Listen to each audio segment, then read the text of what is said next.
Sir ఇప్పుడు కొంతమంది viewers కొన్ని క్వశ్చన్స్ అడగమంటున్నారు. అవేంటంటే ఇప్పుడు బ్యాంక్స్‌లో ఓటీపీ అని చెప్పి కొన్ని ఫ్రాడ్స్ జరుగుతున్నాయి కదా సార్. సో, దానికి సంబంధించి ఎవరి మీద కేస్ వేయాలి అని అడుగుతున్నారు. ఇప్పుడు మనం ఏదైనా ఓటీపీ మీరు చెప్పండి, మీకు లోన్ వస్తుంది, లేకపోతే మీకు అమౌంట్ పడుతుంది, లేకపోతే మీకు ఈ ప్రివిలేజ్ వస్తుంది అని చెప్పే ఫేక్ కాల్స్ ఈ మధ్యన బాగా ఎక్కువ పెరిగిపోయినాయి అమ్మా. అది నిజమేంటి అబద్ధం కూడా తెలుసుకోలేకపోతున్నాం. ఎందుకంటే మన ప్రూఫ్లు కూడా వాళ్ళు ఈజీగా చెప్పేస్తున్నారు కదా సార్. మీరు ఇక్కడైనా ఉండేది ఇది ఇదే కదా అని చెప్పి అది బ్యాంక్ వాళ్ళకి తప్ప ఇంకెవరికి తెలుస్తుంది అనే ఒక మైండ్ సెట్తోనే ప్రతి ఒక్క కస్టమర్ ఉంటారు. మరి అలాంటప్పుడు ఎలా సార్? ఒకటమ్మా, మన Aadhaar card it's a public document అయిపోయింది. ఇప్పుడు అవును, ఆధార్ కార్డ్ డాక్యుమెంట్ పబ్లిక్ అయిన తర్వాత మనం ఇంకా యూజ్ అవ్వలేదు దానికి. అంటే మన పబ్లిక్ డాక్యుమెంట్ డొమైన్లోకి వెళ్ళిపోయాము అనేది మైండ్ సెట్ మనది లేదు ఇంకా.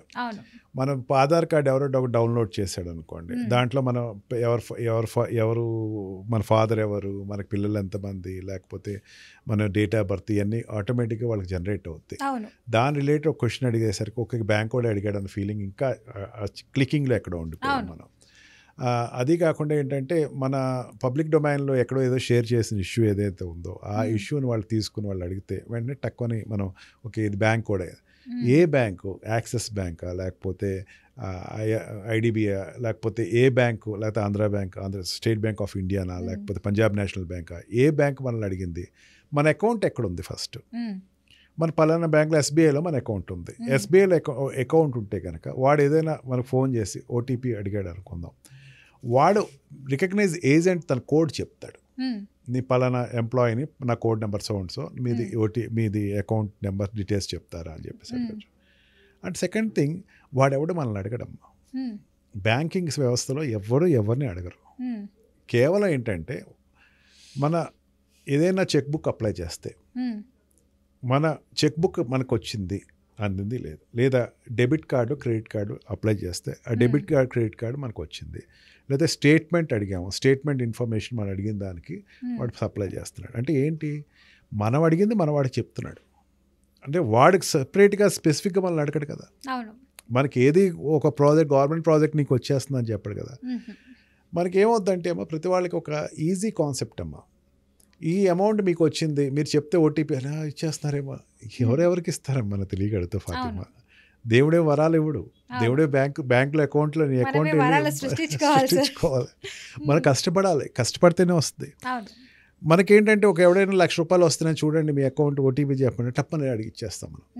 మనం ఆలోచించాం ₹1,00,000 ఫిగర్ బాగుంది, లేకపోతే 1,50,000 ఫిగర్ బాగుంది, వైబ్రేషన్ స్టార్ట్ అయిపోతుంది, ఫ్రీగా వచ్చేస్తుంది, ధనలక్ష్మి మన ఇంటికి వచ్చేస్తుంది అని చెప్పి ఒక రాంగ్ కాన్సెప్ట్ అమ్మా. లేదా మీరు మీ అకౌంట్ నెంబర్ ఇవ్వండి, డీటెయిల్స్ ఇవ్వండి, ఓటీపీ చెప్పండి, వెంటనే ఓటీపీ ఎప్పుడైతే చెప్తారో ఆపరేషన్ పవర్ ఎదుటోడికి వెళ్ళిపోతుంది. వాడు వెంటనే ఆపరేషన్ పవర్ తీసుకున్న వెంటనే సైబర్ క్రైమ్ చేసే వాళ్ళు ఏం చేస్తారంటే వెంటనే వాడు అకౌంట్స్లో ఉన్నదంతా ఊడ్ చేస్తారు. ఫస్ట్ అంతకు ముందు ఉన్న అమౌంట్ కాదు కదా, కొత్తగా వచ్చే అమౌంట్ కాదు కదా, పాత అమౌంట్ ముందు రూపాయి లేకుండా ఊడ్ చేస్తాడు ఫస్ట్. విత్ ఇన్ సెకండ్స్ లాగేస్తారమ్మా వాడు. దే గాట్ సైబర్ క్రైమ్ చేసే వాళ్ళకి ఆ రకమైనటువంటి క్రూయల్ మైండ్ తోటి వాళ్ళు స్టార్ట్ చేస్తారు. నేను అసలు నీకు సంబంధం ఏంటి, అసలు నువ్వు ఏంటి అసలు అమౌంట్ అన్నది ఒక కాన్సెప్ట్ రావాలి కదమ్మా. మెయిన్ ఈ మైండ్ సెట్ తగ్గించుకోవాలి ప్రతి వాళ్ళని. నేను నాకు వచ్చినటువంటి ఈ బ్యాంక్ క్రైమ్లో కానీ లేకపోతే సైబర్ క్రైమ్లో ఉన్నవాడు ప్రతి వాడిని అడుగుతాడు, ఎందుకు నువ్వు అట్రాక్ట్ అయ్యావంటే వాడు ఒకటే స్టోరీ చెప్తాడు, ₹1,00,000 ఇస్తాడు, 10 లక్షలు ఇస్తున్నాడు, నీకెందుకు నీకు ఎట్లా వస్తుంది అనుకున్న అమౌంట్. అది కూడా వాళ్ళు ఆ ప్రాబ్లమ్స్ లో ఉన్నారని కూడా వాళ్ళకి అర్థమవుతుందో లేకపోతే ఎవరిదైనా లేదమ్మా, అట్లా కాదు ఫాతిమా. ప్రతి వాడు ప్రాబ్లంలో ఉంటున్నా, నేను ప్రాబ్లంలోనే ఉన్నాను. నాకు ఏదైనా అంటే నాకు ₹1,00,000 అని ఇస్తా అంటే వద్దు కాదంటానా నేను. నిజమే కదా, ₹1,00,000 నేను ఏదో కొనుక్కోవాలి కదా, ఫీలింగ్ ఉంటుంది కదా. ప్రతివాడు ప్రాబ్లం. ఇండియన్ పర్సన్ సోల్ ఏమంటారు, సాటిస్ఫాక్షన్ సోల్ ఏమంటారు, అదే సార్ ఆ వీక్నెస్ ని వాళ్ళు ఎన్కాష్ చేసుకుంటున్నారు. దాంతో ఈ ఒక ఫిలిప్పీన్స్ లాంటి కంట్రీస్ అండ్ కొన్ని ఆఫ్రికన్ కంట్రీస్ చైనా రాకెట్స్ తోటి నడుస్తున్నటువంటి కొన్ని సైబర్ క్రైమ్ జోన్స్ ఉన్నాయమ్మా. I have handled certain some cases. వీళ్ళేంటంటే ఇక్కడ సాఫ్ట్వేర్ జాబ్ ఇస్తున్నామని తీసుకెళ్ళి అక్కడ కూర్చోబెట్టి ఒక లేడీ వాయిస్ తోటో లేకపోతే ఒక ట్రాప్ చేసి ఈ వాళ్ళ ఓటీపీ తీసుకుంటాం వరకు వాడి జాబ్. అట్లాగా ఇక్కడి నుంచి తీసుకెళ్ళిన జాబ్ హోల్డర్స్ కింద తీసుకెళ్ళిన వాళ్ళు కూడా చాలా మంది ఉన్నారమ్మా. ఇండియన్ అందులో వాయిస్ ఇంకొంతమంది మీరు చెప్పినట్టు టెలికాలర్ వాయిస్లో కూడా Yes, మాట్లాడతారు. telecaller voice. నిజంగా లేడీయా కూడా పసిగట్టడం అన్నది చాలా ఇబ్బంది అవుతుంది. ఇబ్బంది అవుద్ది, ఏదో రకంగా డబ్బులు వేసేయటం. మన వాళ్ళ సైకాలజీ ప్రకారము ఇప్పుడు లేడీస్ ఎవరైనా కాల్ చేస్తే ఆహా ఎవరో అమ్మాయి కాల్ చేసింది మాట్లాడాలి, Yes. ఏమైనా పంపిస్తారేమో మనీ నిజంగా ఏమో అనే ఒక వాయిస్ అపోహ బట్టి జెన్యునిటీ. ఎక్కువైపోతుంది. మనిషి కాదు. ఇప్పుడు ఫాతిమాని చూస్తున్నాను, నాకు కొంచెం ఏదో ఇందులో కూడా నన్ను లాగుతారా సార్? నేను ఎందులో 10% ఏదో కాస్త నాకు ఓకే ఫాతిమా మంచి అమ్మాయి అనుకోవచ్చు. 90% తప్పై ఉండొచ్చు, లేకపోతే ఒప్పై ఉండొచ్చు, వేరే విషయం.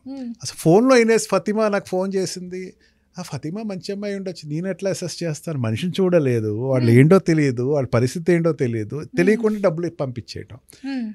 లేకపోతే మీరు పలానా దాంట్లో కట్టండి, మీరు ₹1,00,000 కడతారో లేకపోతే 10,000 కడతారో మీకు వెంటనే 10 కోట్లు వచ్చేస్తాయి. వీడికి ఆశ ₹1,00,00,000 అన్నాడు, అది ఎన్ని సంవత్సరాలు సంపాదిస్తాం. ఈ రకంగా రాంగ్ కాన్సెప్ట్ తోటి, రాంగ్ అసెషన్స్ తోటి అప్లై చేసేసి అనవసరంగా ప్రతి వాళ్ళు, అది నిజంగా చెప్పాలంటే అమ్మ వాడిని చూస్తే జాలి వేస్తుంది ఎవరైతే మోసపోయారో. జాలి 2 విధాలుగా వేస్తుంది, పోగొట్టుకున్నందుకు ఒకటి, రెండోది ఆడిని పట్టుకుంటే మాకు చాలా కష్టమైన విషయం. ఈ 2 తీసుకుని క్యాల్కులేట్ చేసుకుంటే వాడు ఏమంటాడు, సార్ నాకు అన్యాయం జరిగింది, నాకు ప్రభుత్వం వచ్చి సమాధానం చెప్పమంటాడు. ప్రభుత్వానికి నీకు సంబంధం ఏంటి? నువ్వేదో ఖాళీగా ఉండి ఊసిపోక ఓటీపీ చెప్పు. అదే సార్ ఎమోషన్స్ తో ఆడుకుంటున్నారు ఈ హ్యాకర్స్ అమ్మ. అందుకని బెటర్ ఏంటంటే ఒక కొంతమంది కొత్త వ్యక్తులు ఎవరైనా ఫోన్ చేస్తే, నా personal experience out of my professional and cases చూశాను కాబట్టి చెప్తున్నా, దయచేసి don't send your information to anybody. ఇంకొకరితోటి మీరు అనవసరంగా ఎక్కువసేపు మాట్లాడద్దు. మాట్లాడినా సరే ప్రొడక్టివ్ థింగ్సే మాట్లాడండి. అండ్ మీరు అనవసరంగా అంటే నీకు ఒక ఇన్ఫర్మేషన్ ఎవరికైనా ఇచ్చావు, ఇప్పుడు సెన్సస్ కోసం అడుగుతారమ్మా, వీడు మొత్తం ఇన్ఫర్మేషన్ ఇచ్చేస్తాడు. ఆ సెన్సస్ అనే వ్యక్తి ఏం చేస్తాడు, నెక్స్ట్ దాన్ని ఒక 5 days తర్వాత రిపీటెడ్గా నీ యొక్క పరిస్థితి ఇదే అంట కదా అని చెప్పి మళ్ళీ ఫోన్ చేస్తాడు. ఆ విషయం ఇట్లా సెన్సస్కి ఇచ్చారు మర్చిపోతాడు వాడు.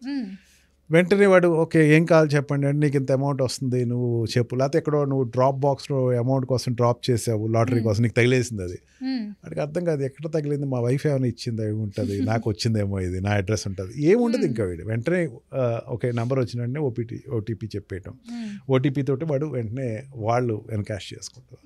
ఈ క్రైమ్స్ ఈ మధ్య బాగా పెరిగిపోయినాయి. And cyber crime department is మనకి తెలంగాణలో అయితే సైబర్ క్రైమ్ డిపార్ట్మెంట్ ఉంది. అండ్ లక్డీకపూర్లో ఒక ఇమీడియట్గా ఏంటంటే వాడితో నువ్వు తర్జునా భజనా చేసే కన్నా, నీకు ఈ మోసపోయామని తెలిసిన వెంటనే నువ్వు వెళ్ళి వాడికి కంప్లైంట్ ఇస్తే, నీకు అనిపించిన వెంటనే నువ్వు నీ యొక్క మైండ్ సెట్ బాగోకే కదా, నువ్వు డబ్బులు ఇచ్చేసి మోసపోయావు, నువ్వు ఇంకా మైండ్ పెట్టగదాను కదా, అడిగి వెళ్ళిపోను. ఒకసారి నిజంగా దెబ్బతింటే కానీ నెక్స్ట్ టైం అది దాని జోలికి వెళ్లకుండా ఉండడానికి అదొక ఆస్కారం ఉంది సార్. ఆస్కారం. సో ఇప్పుడు కంప్లైంట్ అన్నది మనము సైబర్ సెక్యూరిటీ వీళ్ళకి చెప్తే, వాళ్ళు సైబర్ క్రైమ్ వాళ్ళకి ఇస్తే యాక్షన్ వెంటనే వాళ్ళు ఎక్కడి నుంచి వచ్చింది వెరిఫై చేస్తారు. అది ఇంటర్నేషనల్ రాకెట్స్ ఉన్నాయమ్మా దీంట్లో, నేషనల్ రాకెట్స్ ఉన్నాయి, మన హైదరాబాద్లో నడిచే రాకెట్స్ ఉన్నాయి. ఏది అనేది పట్టుకుంటారు, ఫర్దర్గా మోసం జరగకుండా చూస్తారు. ఫర్దర్గా నీలాంటి వాడు ఇంకోటి మోసపోడు. And if at all you are lucky enough కనీసం ఆ బ్యాంక్ అకౌంట్స్ సీజ్ చేస్తారు. ఆల్రెడీ మనకి గవర్నమెంట్ కొన్ని వీడియోస్ ద్వారా కౌన్సిలింగ్ కూడా చేస్తూనే ఉంది. అండ్ వీ హ్యావ్ టు ఇమీడియట్గా అయితే కంప్లైంట్ ఇవ్వాలమ్మా. కంప్లైంట్ ఇచ్చి దాన్ని we have to take it as granted. Okay మనకు వస్తుంది అనుకుని ఒక అనుకోవచ్చు. థ్యాంక్ యూ సార్, మంచి ఇన్ఫర్మేషన్ చెప్పారు. సో చూసారు కదండి, సో ఈ మధ్య కాలంలో చూసుకుంటే సైబర్ నేరగాళ్ల మోసాలు అయితే ఎక్కువవుతున్నాయి. సో ఏదో ఓటీపీ చెప్పమని చెప్పి మన డీటెయిల్స్ కొంతమంది చెప్తారు, అస్సలు నమ్మొద్దు. బ్యాంక్ వాళ్ళు ఇలాంటి ఇన్ఫర్మేషన్ అసలు అడగరంటండి. సో జాగ్రత్తగా ఉండండి. ఇలాంటి కాల్స్ ఏమైనా వస్తే మాత్రం సైబర్ సెక్యూరిటీ మనకు హెల్ప్ చేస్తారు కాబట్టి వాళ్ళకి చెప్పండి. సో నెక్స్ట్ ఇంకెవరైనా మోసపోయే ఛాన్సెస్ ఉంటాయి కాబట్టి వాళ్ళనైనా మనం కాపాడగలుగుతాం అనమాట. సో ఇంకా ఏదైనా డౌట్స్ ఉన్నాయి తెలుసుకోవాలనుకుంటే, సార్తో మాట్లాడాలనుకుంటే కింద స్క్రోల్ అవుతున్న నెంబర్కి కాల్ చేయండి. సో ఆ క్వశ్చన్స్ అన్ని బేస్ చేసుకొని నెక్స్ట్ ఎపిసోడ్లో సార్ని క్వశ్చన్స్ అడగడం జరుగుతుంది. Thank you sir. Thank you.